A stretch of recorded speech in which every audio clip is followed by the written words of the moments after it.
ده مش أكبر متحف في العالم، ولو فاكره كده تبقى لسه ما فهمتش الحكاية. اللي اتبنى هنا مش مبنى ولا قاعات عرض ولا مشروع سياحي جديد.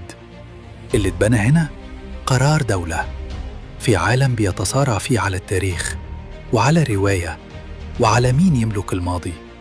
مصر قررت ما تسيبش قصتها تتحكي بلسان غيرها. المتحف المصري الكبير مش مجرد متحف آثار، ده محاولة واعية إن مصر تعرف نفسها من جديد. ليه الدولة استثمرت مليارات؟ وليه المشروع ده أخد أكتر من 20 سنة؟ وليه المتحف ده مش متحف وبس؟ قصة المتحف المصري الكبير ما بدأتش قريب، ولا بدأت مع افتتاح، ولا حتى مع وضع حجر أساس. القصة بدأت من أكتر من 20 سنة، لما الدولة المصرية وقفت قدام سؤال صعب جداً: إزاي حضارة بالحجم ده بتتقدم للعالم من خلال متحف اتأسس سنة 1902؟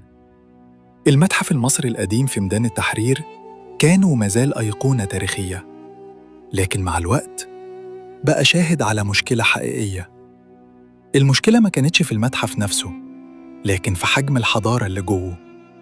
عدد القطع الأثرية اللي امتلكتها مصر كان أكبر بكتير من أي قدرة عرض ممكنة. آلاف القطع مكدسة في المخازن، مش لأن الدولة مش عايزة تعرضها، لكن لأن المكان ما بقاش يكفي. مجموعات كاملة زي كنوز توت عنخ آمون اتعرض منها جزء، والباقي فضل في صناديق لسنين طويلة. يعني أعظم اكتشاف أثري في القرن العشرين العالم كله بيحلم يشوفه كامل، ومصر نفسها ما كانش عندها المساحة ولا البنية اللي تخلي ده يحصل. وهنا بدأت المشكلة تتحول من مسألة عرض لمسألة صورة دولة. هل ينفع دولة صاحبة أقدم حضارة متكاملة في التاريخ تظهر قدام العالم من خلال متحف اتصمم لمنطق القرن التاسع عشر؟ هل ينفع حضارة بحجم مصر تتشرح في قاعات ما تسمحش بسرد قصتها كاملة؟ الإجابة داخل الدولة كانت واضحة وصريحة: لأ، مش لأن المتحف القديم ضعيف، لكن لأن الحضارة المصرية كبرت عليه. ومن هنا ظهر التفكير في مشروع مش هدفه يبني مبنى جديد، لكن يعيد تقديم مصر كلها بمنطق القرن الواحد والعشرين. مش مجرد نقل آثار، لكن نقل طريقة عرض التاريخ نفسها. وده كان الشرارة الأولى لفكرة المتحف المصري الكبير. المتحف المصري الكبير حرك بصرياً، وإن الزائر يشوفها من زوايا متعددة، مش يقف قدامها 5 ثواني ويمشي. القطع هنا مش محطوطة، القطعة هنا ليها مكان وليها سياق وليها حضور. حتى حركة الزائر نفسها داخل المتحف اتخطط لها بعناية، مش مسار سريع، لكن رحلة متدرجة من الضخم إلى الأدق، ومن العام إلى الخاص، كأنك ماشي جوه التاريخ نفسه. أما الموقع فهو رسالة مستقلة. المتحف واقف مباشرة في مواجهة أهرامات الجيزة، أقدم وأعظم رمز للحضارة المصرية. المشهد ده وحده بيربط الماضي بالحاضر من غير كلمة واحدة. كأن الدولة بتقول إن التاريخ مش حاجة اتحطت في صندوق واتقفلت، ولا مرحلة وانتهت. التاريخ موجود، واقف قدامنا، وبنبني عليه مش وراه. المتحف هنا ما بيحاولش يقلد الماضي ولا ينافس الأهرامات، لكنه يقف جنبها كمؤسسة حديثة بتفهم وزن اللي قبلها. وده هو المعنى الحقيقي للضخامة، مش إنك تبني كبير، لكن إنك تبني بحجم الفكرة، وبحجم الرسالة، وبحجم حضارة ما ينفعش تتقدم للعالم إلا كده. خلينا نتكلم أرقام، لأن هنا فعلاً الصدمة.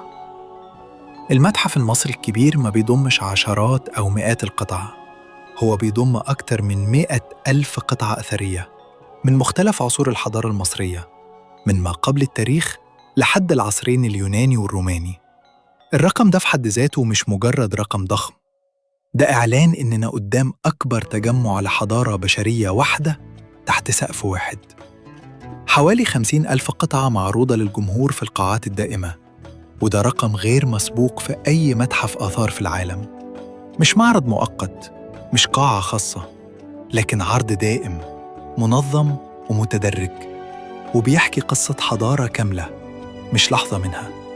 والأهم من العدد هو إن العرض هنا مش عشوائي، مش شوف التمثال وامشي، لكن سرد زمني وموضوعي يربط السياسة بالدين، والحياة اليومية بالسلطة، والإنسان العادي بالملك.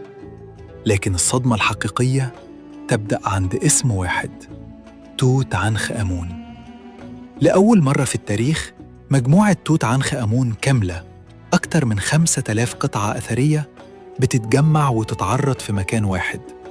مش قطعة متفرقة بين متاحف، مش أجزاء في مخازن، مش كنوز ناقصة، لكن قصة ملك كاملة، من لحظة اعتلاء العرش لطقوس الحياة اليومية، للملابس، للأسلحة، للرموز الدينية، ولحد رحلة الموت والبعث. العالم كله يعرف توت عنخ آمون، لكن عمره ما شاف قصته كاملة. المتحف المصري الكبير هو أول مكان في التاريخ يقدم الحكاية كاملة، مش الاكتشاف بس، لكن المعنى. وده لوحده يحول المتحف من مجرد مقصد سياحي إلى وجهة عالمية مستقلة. ناس تسافر مخصوص علشان تشوف التجربة دي زي ما هي اتقصدت تتشاف. هنا الرقم مش مجرد إحصاء، هنا الرقم بيغير الفهم كله. إحنا مش قدام متحف كبير، إحنا قدام مشروع بيجمع حضارة كاملة ويعيد تقديمها للعالم بصوت واحد وسرد واحد ورؤية واحدة. المتحف المصري الكبير مش صالة تماثيل ومش مكان تتصور فيه وتمشي. اللي اتبنى هنا أقرب لمؤسسة علمية كاملة بتشتغل على التاريخ، مش بتعرضه بس. جوه المتحف في معامل ترميم على أعلى مستوى، معامل مش معمولة علشان تصليح قطع، لكن علشان البحث والدراسة وفهم المادة الأثرية نفسها. كل قطعة قبل ما تتعرض بتدخل رحلة طويلة من الفحص والتحليل والتأهيل، علشان تظهر قدام الزائر مش كجسم قديم، لكن كوثيقة للأطفال، مش علشان نعلمهم أسماء ملوك، مش الحفظ. وفي مركز مؤتمرات ثقافي بيخلي المتحف مش مكان صامت، لكن مساحة حوار ونقاش وتبادل أفكار مع العالم. علشان كده إحنا مش بنتكلم عن عرض آثار، إحنا بنتكلم عن صناعة معرفة. متحف بيحفظ التاريخ وبيفسره علمياً وبيعلمه للأجيال، وفي نفس الوقت بيصدر صورة مصر كدولة بتفهم قيمة حضارتها وبتستثمر فيها بعقل مش بمجرد حنين. المتحف ده مش للسياح بس، ولا اتبنى علشان الأجنبي يجي يتفرج ويمشي. هو في الأساس مشروع موجه للمصري قبل أي حد تاني، لأن أخطر حاجة حصلت عبر السنين مش سرقة آثار ولا تعريب قطع، لكن إن المصري نفسه اتباعد تدريجياً عن تاريخه. التاريخ بقى مادة دراسية، تواريخ وأسماء محفوظة، مش تجربة مفهومة ولا حكاية قريبة. أجيال كتير عرفت حضارتها من كتب مدرسية جافة أو من أفلام وثائقية أجنبية اتصورت واتشرحت بعين مش عينها. وده خلق فجوة بين الإنسان وتاريخه، بين المواطن والحضارة اللي المفروض تكون مصدر قوته. المتحف المصري الكبير بيحاول يسد الفجوة دي. هنا التاريخ مش مكتوب بس، التاريخ متشاف ومسموع ومتعاش. الزائر مش واقف قدام قطعة أثرية منفصل عن سياقها، لكنه ماشي في قصة، شايف تطور الإنسان والدولة والدين والفن والحياة اليومية. الطفل اللي يدخل المتحف مش مطلوب منه يحفظ اسم ملك، لكن يفهم إن اللي قدامه كان إنسان ليهم حياة وتحديات وأحلام. والشاب اللي يدخل مش بيشوف ماضي بعيد، بيشوف جذور لسه ممتدة لحد النهاردة. بهذا المعنى المتحف مش بيحفظ آثار، المتحف بيعيد بناء علاقة المصري بنفسه وبتاريخه، وبفكرة إن الحضارة دي مش حكاية قديمة، دي جزء من هويته الحاضرة. علشان كده التاريخ هنا ما بقاش مادة، بقى تجربة، وما بقاش حكاية محفوظة، بقى هوية حية بتتقدم للأجيال، مش علشان يفتخروا بس، لكن علشان يفهموا هم مين وجايين منين ويروحوا فين. في عالم بيقيسك بالصورة مش بالكلام، المتاحف ما بقتش مباني ثقافية بس، بقت أدوات نفوذ هادئ. الصورة اللي بتصدرها عن نفسك أحياناً بتبقى أقوى من أي خطاب رسمي أو بيان سياسي. والمتحف المصري الكبير في السياق ده هو وجه الدولة كاملة. الدولة هنا ما بتتكلمش، ما بتدافعش، ما بتشرحش نفسها بالكلام، لكن بتقدم نفسها من خلال حضارتها. مكان مصمم لاستقبال قادة العالم والوفود الرسمية والمؤتمرات الدولية والفعاليات الثقافية الكبرى. الرسالة مش مباشرة لكنها واضحة. دي دولة عندها تاريخ وعارفة قيمته وعارفة تقدمه إزاي، من غير شعارات وطنية، من غير أعلام مرفوعة في كل زاوية، ومن غير لغة سياسية. مصر بتقول للعالم دي حضارتي، ودي طريقتي في عرضها، ودي رؤيتي لنفسي. القوة الناعمة الحقيقية مش إنك تقول إنك قوي، لكن إن الناس تشوف ده من غير ما تنطق. المتحف هنا بيشتغل على مستوى أعمق، بيخلق انطباع طويل المدى، انطباع عن دولة مستقرة واثقة ومتصالحة مع تاريخها. وده مهم في زمن الانطباعات فيه بتعيش أكتر من الأخبار، والصور بتفضل أكتر من التصريحات. لما قائد دولة يزور المتحف أو وفد دولي يحضر فعالية ثقافية فيه، التجربة نفسها بتبقى رسالة، مش رسالة موجهة، لكن رسالة متلقاة. وده جوهر القوة الناعمة، تأثير من غير ضغط، وحضور من غير صدام، وصورة بتتزرع بهدوء وتفضل. المتحف المصري الكبير مش بس بيعرض تاريخ، هو بيبني صورة مصر في وعي العالم المعاصر، مش كبلد آثار، لكن كدولة حديثة بتفهم إن الحضارة لسه ليها دور في السياسة حتى وهي ساكتة. المتحف المصري الكبير مش تكلفة اتحطت في الموازنة ولا رقم كبير اتصرف وخلاص. المتحف هنا استثمار طويل المدى. في السياحة المكسب الحقيقي مش في عدد السائحين بس، لكن في مدة الإقامة وحجم الإنفاق. قبل كده كتير من السائحين كانوا بيزوروا القاهرة كمحطة سريعة، يوم للأهرامات، يوم للمتحف القديم، وبعدها يتحركوا.